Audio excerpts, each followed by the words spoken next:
and welcome back to my channel. So you might realize I am actually in front of a new setup here at the moment. So this is my new setup. It's not much at the moment. I'm still doing things to help make the backdrop a little bit more interesting. I am actually in my garage at the moment. So if you do hear any extra outdoor noises and sounds, it's because my garage door is open and you'll probably be able to hear everything that's going on in my neighborhood.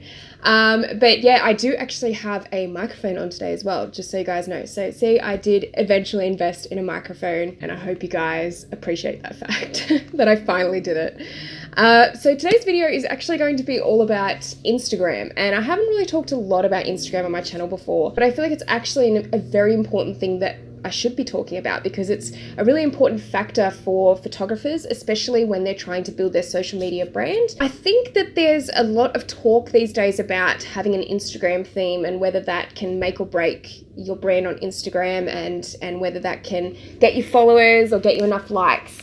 So I have a few thoughts on this, and I've talked about it before briefly on my channel. But I do feel like having a theme can really limit you as a photographer on Instagram. And by theme, what I mean is basically having the same preset over and over again on your images to create that cohesiveness. I think you guys will probably all understand what I'm talking about when I'm talking about that in particular. Really, I do think that having a theme is nice and that can definitely help with building your brand on Instagram. But I think for photographers in particular, we do struggle with this fact a little bit because it kind of takes away from our creativeness and we're not always posting what we want to post. Because as well, it comes down to the content that you can be posting as well. And I think a lot of people feel that they're forced to post a certain type of content once they start getting traction on Instagram. So for me in particular, with my photography, and as you guys know, I am doing mainly beauty photography at the moment, I personally like to have cohesiveness with my Instagram whilst not still having necessarily a theme with it. And I want to talk more about this today because I think that there are ways to create cohesiveness with Instagram for photographers, but still keeping your creativity intact and being able to post really what you want to post. So I'm going to talk through a few different points today about how I feel that this can be done, and hope you guys really enjoy the video. So my first tip that I'm going to talk about today is composition on your grid for Instagram. So composition I feel like can be talked about in a few different ways, and one of those ways is by using the rule of thirds. I am a big believer in breaking the rules when it comes to rule of thirds, especially with fashion imagery. I think it really can be done. But I think for Instagram, it's a good way to kind of try and create a bit of cohesiveness with your work. So for me, when I'm looking at my Instagram, I tend to look at rule of thirds and where things fall into place and what images tend to look good next to each other composition-wise. I think that this can help train your eye to how you would look at your own portfolio and what images do tend to look better next to each other. And I think that's a really important factor because I do treat my Instagram a lot of the time like it's my portfolio. So what photos look good next to each other? And composition is a big part of that. I do tend to use a flipping effect. So when I'm looking at my images, sometimes I'll have, when it comes to my portraits in particular, I might have a model facing inwards on the right-hand side and a model facing inwards on the left-hand side. And I'm going to explain exactly what I mean by using a bit of a diagram here and actually using Planoly, which is the program or app that I like to use to plan my Instagram content. And that helps me kind of move around things to where I think that they might look good composition-wise. So you can see here on my Planoly grid that I've got a few different images using different compositions, and I've got a few sets of images along the rows of 3 where sometimes the images on the left and images on the right will be flipped like I was saying before. So in this case, these girls are sort of facing in towards each other with a macro shot in the middle, and in this case along this row of 3 I've got 2 larger macro shots on the ends and they're both looking in the same direction. So it's just things like that I like to take into consideration, and it helps create a little bit of flow with your Instagram when you're taking composition into effect. The next way I like to create a bit of cohesiveness with my Instagram is by using colors and color theory. So this can be done in different ways, and all of these can be done in different ways, and it is very much personal preference of how you like to have your Instagram. You might prefer to have 3 images in a row from a shoot where they all have similar color toning. That might be more so what you like to have on your grid. Personally, I like to mix mine up a little bit. I like to make sure that every second photo or so is something a bit different.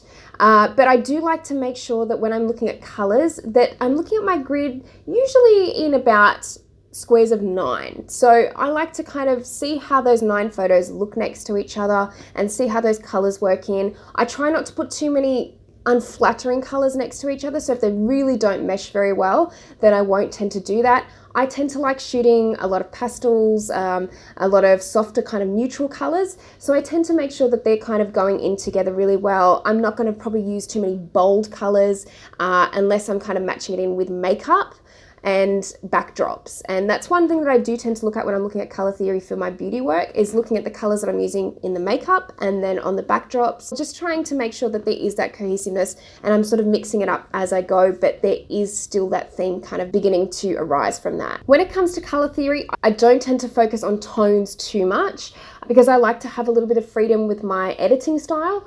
I do sometimes move in photos that just generally look better tone-wise next to each other, but for me, it's more about the elements of the photograph with coloring that I like to mix and match, not so much the toning on the images. So as another example on my Planoly again, I can show you guys here that I have used color theory a few times, whether it's in the makeup or whether it's in the backdrops that I'm using. As you'll see, I don't have too many photos that are very colorful next to each other. I like to throw in a few of the neutral, the more natural shots in between, so it doesn't look too out there and it sort of mixes up what I can do, but it's still creating a bit of flow to show potential clients or whoever's looking at my portfolio that I do have a bit of variety with my work. It's still kind of matching in the pastel looking colors though, which is something that I definitely want with my flow of my Instagram as well.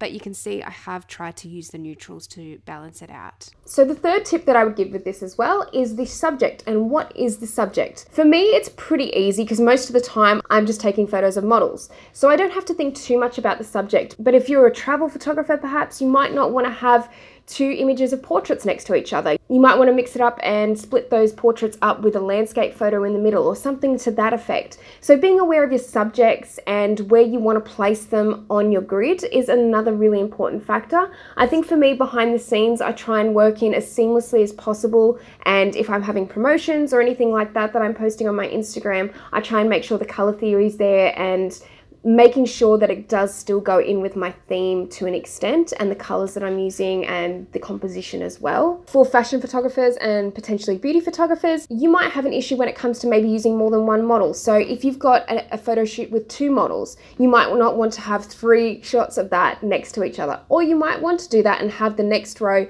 as just singular shots. It's up to you how you curate your feed, but at the same time, I think these are just important tips to be aware of when you're wanting to create a little bit of cohesiveness or you're wanting to mix it up a little bit. My fourth tip is actually to do with the distance from the object or subject in my images. So personally for me, I like to have closer up images, and then I like to have further away images every second photo or so. I just think to me it looks better to my eye. Having too many close-up images next to each other sometimes looks a bit too bulky, looks a bit too in your face, and that's personally just not like how I like to see my Instagram. I like to have that little bit of a mix and still showing the work that I can do in a cohesive kind of fashion and creating that flow with my work as it is posted on my Instagram. So you won't always see 3 macro images next to each other. You might see a macro image and then a further away image and then another macro image next to that particular photograph. And then the last way that I like to create cohesiveness with my Instagram is by looking at the posing and expressions of the model. So when I'm looking at different photo shoots that I've done, if I've done a skincare shoot, for example, and the model is laughing, and this could be for basically any photographer out there. So if you're anyone that's photographing portraits in general, look at their expressions, look at their poses. For me, when I'm looking at maybe smiling skincare shots, I would probably want to break that up with some fashion shots in between or some more serious shots, and just kind of create a bit of flow like that, or keeping a row of smiling shots together and then keeping another row of more fashion shots. So it is kind of like, in a way, building your portfolio, but there's different ways that I've mentioned where you can kind of try and get that cohesiveness together by using these tips. I hope you guys have really enjoyed this video and you found the tips helpful. I've had a really big think about a lot of these particular tips in this video, and I feel like you don't necessarily have to do all of these to create flow with your Instagram. You can pick 1 or 2 things and maybe keep going with that with your own photography and your own portfolio on Instagram. But I do feel like there are things to consider when looking at your Instagram grid and ways to keep posting different types of photos and different types of styles of photos, editing, all that sort of thing, and not feel ashamed about it or not feel like you can't do it because you need to have a certain look on your Instagram. I think there's ways to mix things up, like I've said before, and I think these are really good ways to do so. So guys, if you like this video, please give it a thumbs up, and if you haven't subscribed to my channel already, please click the subscribe button and the notification bell so you can see all the videos that I will have in future. Thank you guys again for watching, and I will see you next time. Bye!